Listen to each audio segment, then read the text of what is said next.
Shalom, Bapak Ibu. Ada 7 kata-kata di salib, Bapak Ibu ya. 7 kalimat yang terdiri dari berbagai kata, 7 nafas kasih bagi dunia ini.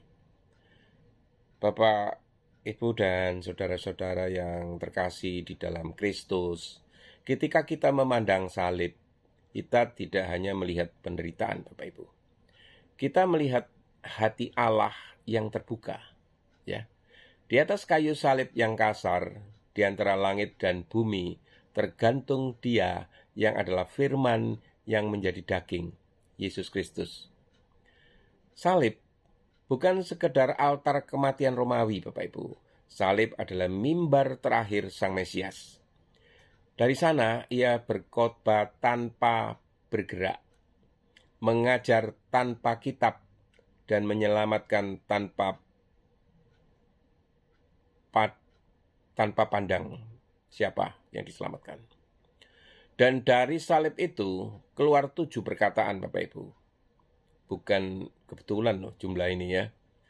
Di dalam Alkitab, angka 7 itu adalah angka kepenuhan ilahi, Bapak Ibu. Seakan-akan dari salib itu Kristus memberikan 7 denyut terakhir kasih Allah kepada dunia, Bapak Ibu.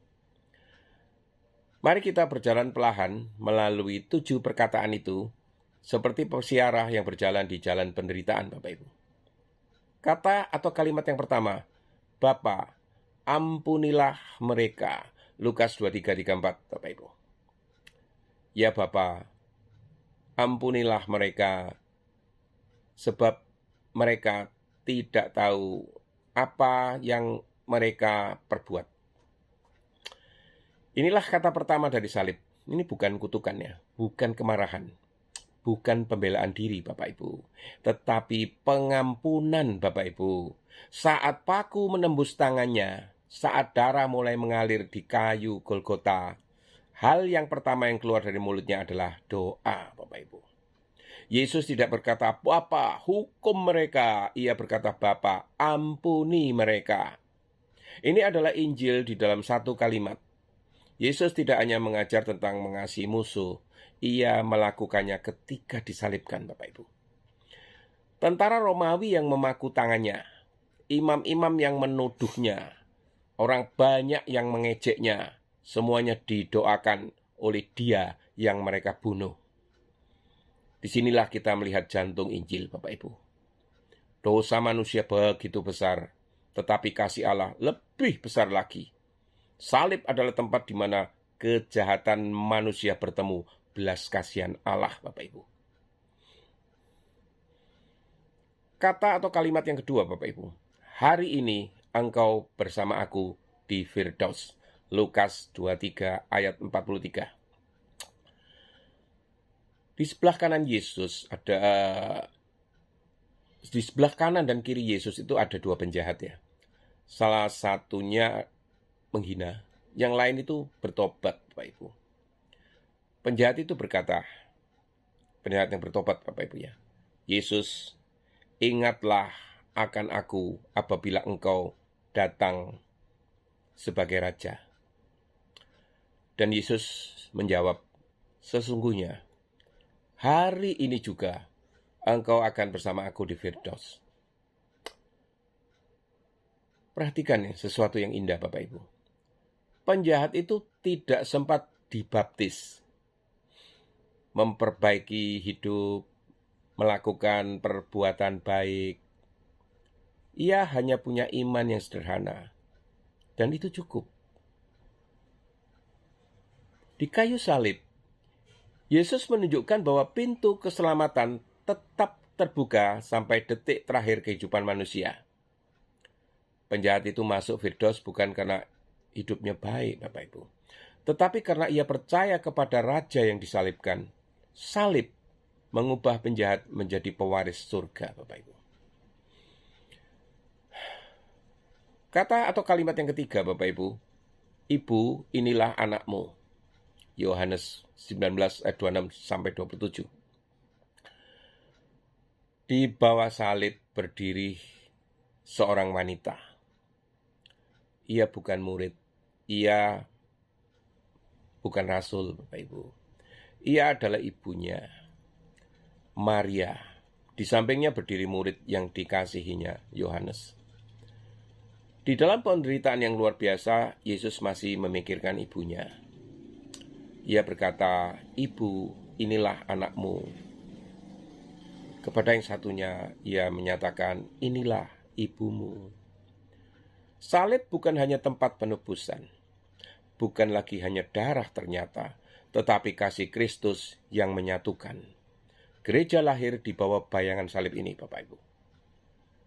Kata atau kalimat yang keempat, Bapak Ibu, "Allahku, Allahku, mengapa engkau meninggalkan aku?" Matius 27:46.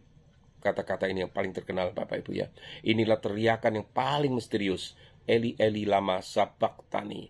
Ini adalah kutipan dari Mazmur 22, Bapak Ibu. Pada saat itu, Yesus memikul dosa dunia, Bapak Ibu. Nabi pernah menubuatkan, dia tertikam oleh karena pemberontakan kita. Di Yesaya 53, ini ayat berapa lupa saya. Pada saat itu, terjadi sesuatu yang tidak terbayangkan. Anak menanggung dosa manusia dan merasakan keterpisahan yang sangat mengerikan. Ia yang sejak kekekalan berada di dalam persekutuan dengan Bapa, sekarang memikul kegelapan dosa dunia. Yesus mengalami kesendirian kosmik agar manusia tidak perlu mengalami keterpisahan kekal dari Allah. Tangisan ini adalah harga dari keselamatan kita loh. Kata atau kalimat yang kelima, Bapak Ibu, "Aku haus." Yohanes 19:28. Ini adalah kata yang sangat manusiawi, Bapak Ibu ya. Yesus haus.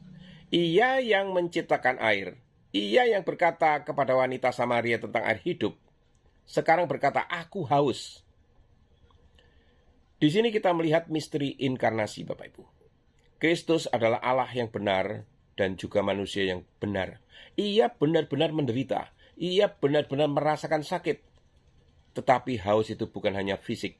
Ini adalah gambaran bahwa dia meminum cawan murka Allah demi keselamatan manusia.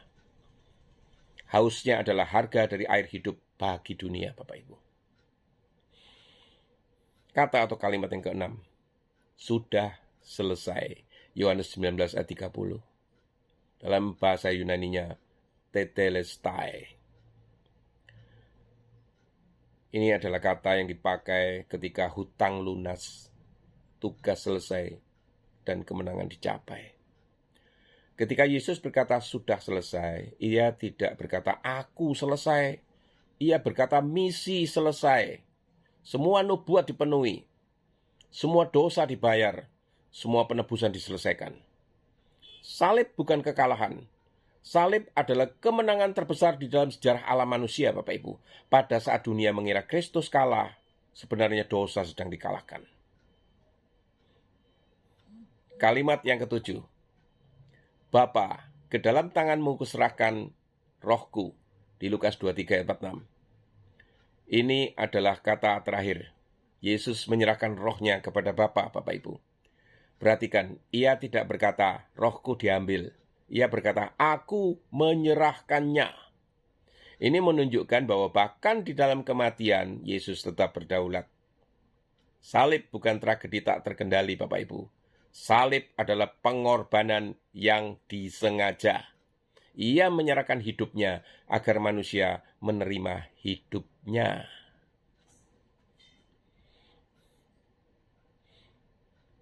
Tujuh kata, satu Injil.